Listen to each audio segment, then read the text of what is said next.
Hi guys, and welcome back to my channel. In today's video, I thought that we would have a chat about things that we are not doing in our current homeschool season. Now, some of these things are things that we have done in the past and they worked well for us then. And others, even though we're not doing them now, we may pick them back up again in the future. It's just about what's working for us as each year goes by. So I do have my notes here. So if you see me looking down, I'm just looking at my notes. It helps keep me on track because I can be super chatty. So this way I don't, go off on a tangent and forget where I was and then get lost and repeat all the same things over again.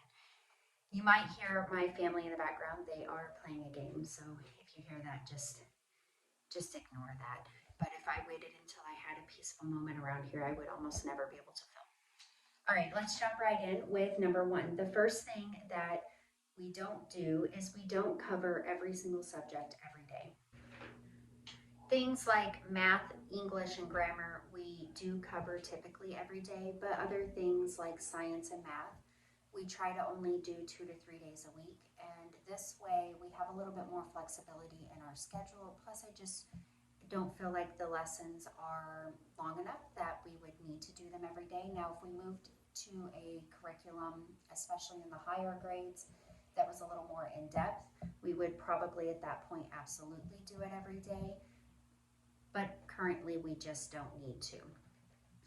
The next thing on our list of things that we don't currently do in this season of homeschooling is use every single piece of every single curriculum. So some examples of this are we do not use the cumulative reviews and tests that come with my daughter's math curriculum during the school year. I just don't really like to test in the younger years. We usually don't start that until around 7th or 8th grade. So instead, I will save those cumulative reviews and we will use them over the summer just as extra practice. Another one is all about spelling. They have letter tiles and they're a whole bunch of pieces and it's a whole lot to keep up with. I do think that it is amazing to have more of that hands-on with spelling in the younger years. However, my daughter in 5th grade, we've just been using the letter tile app on the iPad and that's been working well for us. We don't have to worry about losing any of the pieces. It just works out much better for us that way. The third thing is that we don't really worry about grade levels. So as homeschoolers, we can kind of meet our children where they're at. That, my daughter in 5th grade is working on 6th grade math, but she is in 4th grade spelling. Partially because we didn't start all about spelling until the end of 3rd grade, and I wanted to start her on level 1 to make sure that there were no gaps in her learning.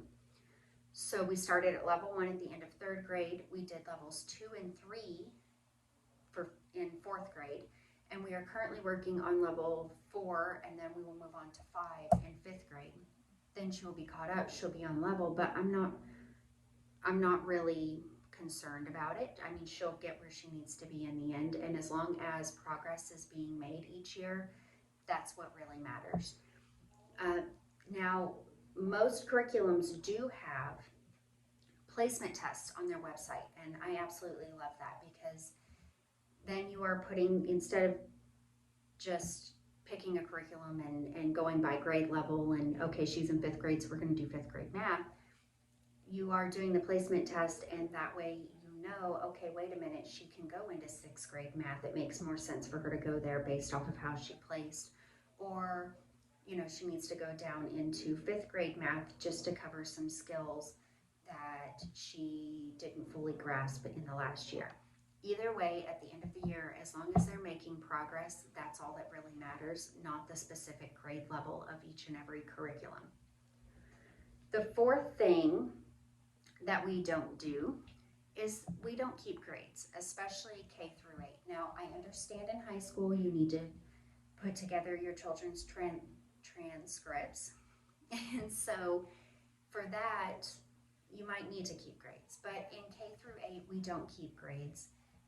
When I go through their work with them at the end of the day, anything that they got incorrect, we go over together, we rework it out, and and continue on with our day. I'm not going to go through their pages and mark off what they got wrong or incorrect and put a grade at the top of the page and then just move on for the day. Okay, our goal is mastery, and going back and working through the problems with them helps them to see where they're maybe messing up or missing a step, so that as they move forward in the future, they're not continuing to move forward with the same mistakes.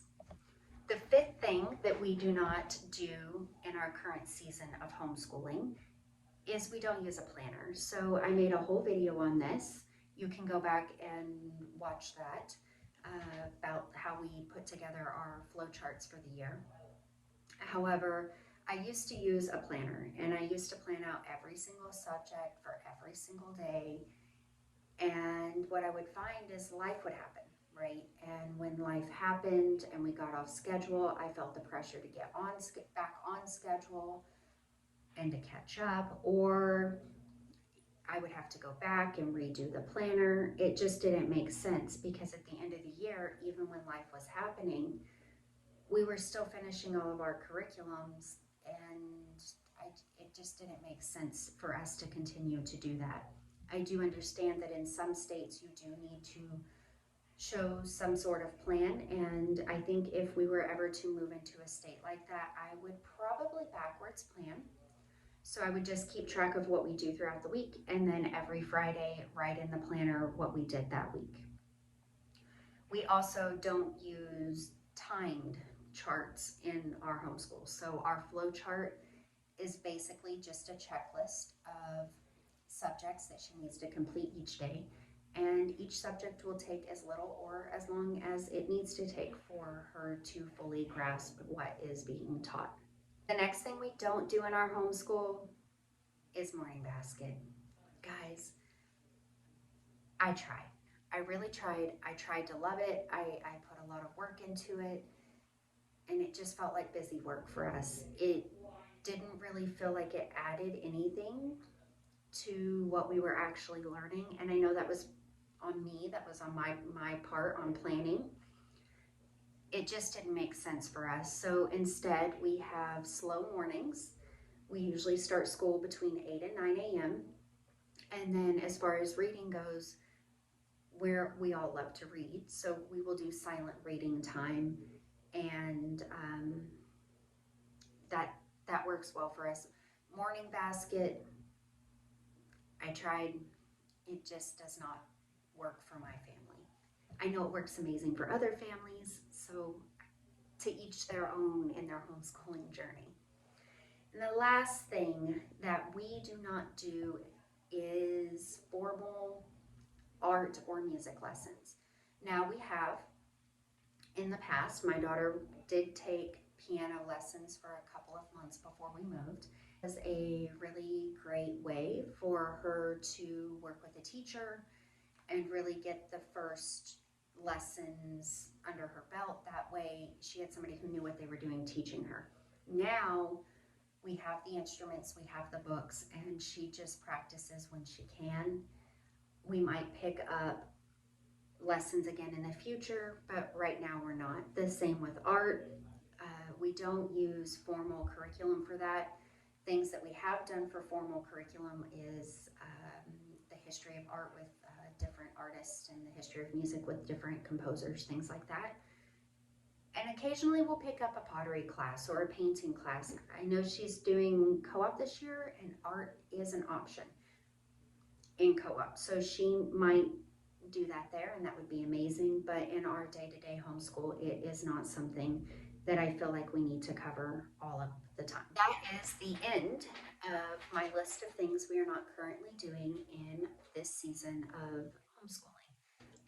I wanted to put this list together because I remember when I first started homeschooling, I was comparing myself to what I thought my kids would be doing in public school and what I saw online of other homeschoolers doing, and there was a lot of pressure, right? A lot of pressure to be doing all the things. And the beauty of homeschool is that you don't have to do all the things and you just do what works best for your family. That is all that I have for you in today's video. I hope that if you were feeling the pressure to do all the things, maybe you feel a little bit less of that pressure now.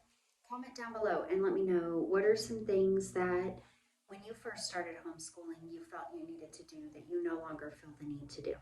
And I will see you guys in the next video. Thanks for watching.